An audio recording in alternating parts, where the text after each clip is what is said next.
Hi friends, இன்னைக்கு நம்ம different and டேஸ்டியான ரெசிபியோட தான் சந்திக்க போகிறோம். இன்றைக்கி நான் 1/2 kg சிக்கன் எடுத்து சிக்கனில் ஒரு டிஃப்ரெண்ட்டான ரெசிபி செய்ய போகிறேன். அது என்னென்ன சிக்கன் ஷீக் கபாப் ரெசிபி தான் செய்ய போகிறோம்.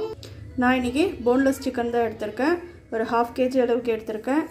ஒரு மீடியம் சைஸ் 2 வெங்காயம் எடுத்து தோல் உரித்து ஒரு கொஞ்சம் மீடியம் சைஸில் கட் பண்ணி வச்சுருக்கேன். அதுக்கப்புறம் 2 பச்சை மிளகா, ஒரு கைப்பிடி அளவுக்கு கொத்தமல்லி எடுத்திருக்கேன். வாங்க இது எல்லாத்தையும் சேர்த்து மிக்ஸி ஜாரில் நல்லா கொரகொரப்பாக அரைச்சி எடுத்துக்கலாம். ஃபஸ்ட்டு நம்ம வெங்காயம், பச்சை மிளகா, கொத்தமல்லி சேர்த்து ஒரு 2 சுற்றி எடுத்துக்கலாம்.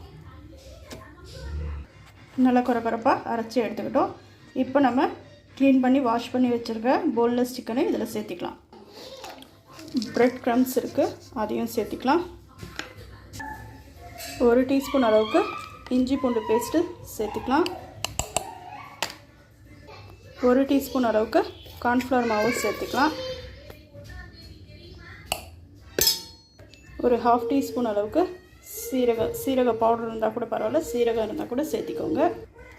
ஒரு 1/2 டீஸ்பூன் அளவுக்கு கரம் மசாலா சேர்த்துக்கலாம். தேவையான அளவு உப்பு சேர்த்துக்கலாம். இதில் கொஞ்சமாக Milky Mist fresh cream add பண்ணிக்கலாம். இப்போ எல்லாத்தையும் சேர்த்து ஒரு நல்லா கொரகொரப்பாக அரைச்சி எடுத்துக்கலாம். நல்லா கொரகொரப்பாக அரைச்சி எடுத்துக்கிட்டோம். இதில் கொஞ்சமாக மஞ்சள் தூள் சேர்த்திக்கலாம். மஞ்சள் தூள் சேர்த்தியாச்சு. உப்பு சரியாக இருக்கா அப்படின்னு சொல்லிட்டு செக் பண்ணிவிட்டு உப்பு கம்மியாக இருந்தால் உப்பு சேர்த்து நல்லா கலந்து விட்டுக்கலாம். நம்மளோட ஷீக் கபாப் மசாலா ரெடி ஆகிடுச்சு.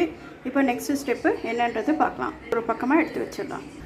நெக்ஸ்ட்டு ஸ்டெப்பு நம்ம சிக்கன் ஷீக் கபாபோட கிரேவி தான் ரெடி பண்ணிக்க போகிறோம். இங்கே நான் மீடியம் சைஸ் ஒரு நல்ல பெரிய வெங்காயமாக எடுத்து பொடியாக நறுக்கி வச்சுருக்கேன். 2 பச்சை மிளகாய் எடுத்திருக்கேன். கொத்தமல்லி ஒரு கைப்பிடி அளவுக்கு, கேஷ்யூ ஒரு கைப்பிடி அளவுக்கு, அதுக்கப்புறம் எள்ளு ஒரு 1.5 டேபிள் ஸ்பூன் அளவுக்கு எடுத்திருக்கேன். பாருங்கள், அடுப்பு ஆன் பண்ணி பேன் வச்சாச்சு. பேன் நல்லா ஹீட் ஆகிட்டுருக்கு. இதில் தேவையான அளவு எண்ணெய் சேர்த்திக்கலாம். எண்ணெய் நல்லா ஹீட் ஆகிடுச்சு. இப்போ நம்ம எடுத்து வச்சுருக்கிற இன்க்ரீடியன்ட்ஸை ஒவ்வொன்றா இதில் ஆட் பண்ணிக்கலாம். முதல்ல வெங்காயம் நல்லா பச்சை வாசனை போகிற அளவுக்கு நல்லா வதக்கிக்கலாம். வெங்காயம் வதங்கும் போது இதுக்கு தேவையான அளவு உப்பு சேர்த்துக்கலாம்.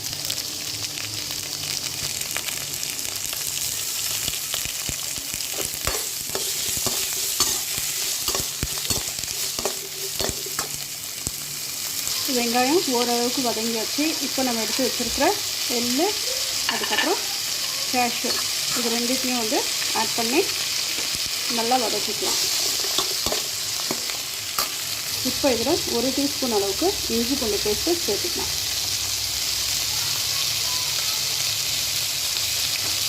இது நல்லா பச்சை வாசனை போகிற அளவுக்கு நல்லா வதங்கியாச்சு. இப்போ நம்ம ஃப்ளேமை ஆஃப் பண்ணிடலாம். ஆஃப் பண்ணிவிட்டு ஆஃப் பண்ணியாச்சு. இப்போ இது நல்லா கூல் ஆகிற வரைக்கும் ஒரு 10லேருந்து 15 நிமிஷம் வரைக்கும் நல்லா கூல் ஆகிற வரைக்கும் இதை விட்டுடலாம். நெக்ஸ்ட் ஸ்டெப்பு நம்ம என்ன செய்யலான்னு பார்க்கலாம். இப்போ நம்ம ஷீக் கபாப் மசாலா எடுத்துருக்கோம். இப்போ நம்ம ஷீக் கபாப் ஷேப்பில் செஞ்சுக்கலாம்.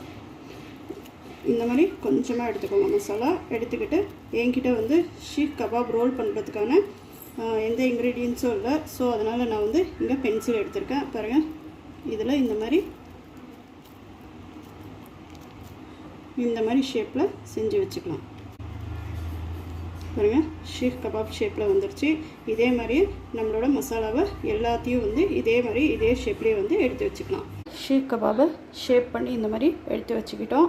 இப்போ நெக்ஸ்ட்டு நம்ம வதக்கி வச்சுருந்த வெங்காயம், பச்சை மிளகாய் எல்லாம் நல்லா கூல் ஆகிடுச்சு. இப்போ இது ஒரு மிக்ஸி ஜாருக்கு மாற்றி நல்லா ஃபைன் பேஸ்ட்டாக அரைச்சி எடுத்துக்கலாம். நடுவில் நம்ம அடுப்பில் பேன் வச்சு பேன் நல்லா ஹீட் ஆகட்டும். ஹீட் ஆனதுக்கப்புறம் இதில் நம்மளோட ஷீக் கபாப் பொரிக்கிறதுக்கு தேவையான அளவு எண்ணெய் சேர்த்திக்கலாம். தேவையான அளவு எண்ணெய் சேர்த்தியாச்சு. எண்ணெய் நல்லா ஹீட் ஆகிடுச்சு. நம்மளோட சிக்கன் ஷீக் கபாபை ஒவ்வொன்றா ஆட் பண்ணிக்கலாம்.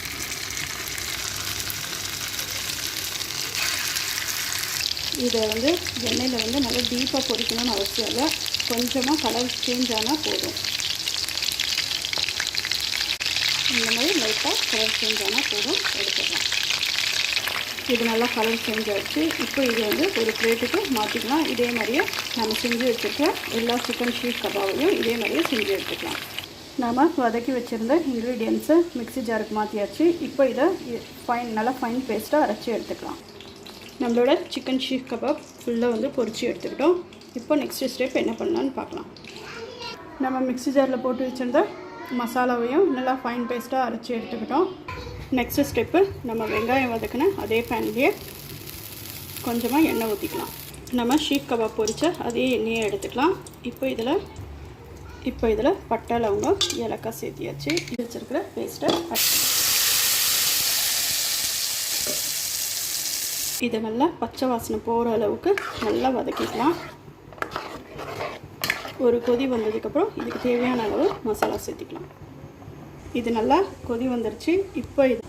இப்போ இதில் பெப்பர், சாட் மசாலா, கரம் மசாலா எல்லாத்தையும் இதில் சேர்த்திக்கலாம். கொஞ்சமாக சீரகப்பொடி, இது எல்லாத்தையும் எல்லா மசாலாவையும் வந்து நல்லா போட்டு கலந்து விட்டுக்கலாம். இது லோ ஃப்ளேம்லேயே இருக்கட்டும், எண்ணெய் நல்லா பிரிஞ்சு வர அளவுக்கு. இப்போ இதில் 2 ஸ்பூன் அளவுக்கு வந்து நான் நல்லா புளிச்ச தயிராக சேர்த்திக்கிறேன்.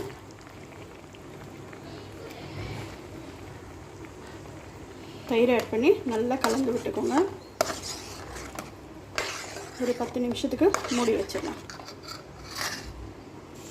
நம்மளோட டிஷ்ஷு நல்லா ரெடி ஆகிடுச்சு. இப்போது நம்ம செஞ்சு வச்சுருக்க சிக்கன் ஷீக் கபாபை சேர்த்திக்கலாம். ஆட் பண்ணியாச்சு. இப்போ இதில் கொஞ்சமாக கஸ்தூரி மேத்தி போட்டுக்கலாம்.